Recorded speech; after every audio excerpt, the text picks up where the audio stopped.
আজকে এসেছি নতুন একটা ভিডিও নিয়ে। এটার মধ্যে আমি দেখাচ্ছি যে একটা জড়িবুটির তেল তৈরি করছি। কারণ আমার মেয়ের চুল রাখার খুব শখ, আর একটু চুলটা ওর বড় হলেই ভীষণ হেয়ার ফল হয়। তাই আমি এই জড়িবুটি তেলটা বানানোর পর দেখব ওর চুলের হেয়ার ফলটা বন্ধ হচ্ছে কি না। তার জন্য আমি নিয়ে নিয়েছি পেঁয়াজ, পেয়ারা পাতা, কালা জিরে, মেথি, জবা ফুল, জবা পাতা, নিম পাতা, ভৃঙ্গরাজের পাতা, অ্যালোভেরার জেলটা বের করে নেব। আর এখানে তেল আমি নিয়েছি বাজাজের পিওর কোকোনাট অয়েল। এগুলোকে সব আমি গ্যাসটা জেলে এই কড়াইয়ের মধ্যে দিয়ে দেব।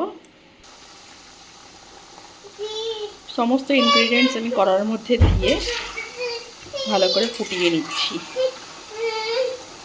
এটা এখন ফুটতে থাকুক এভাবে।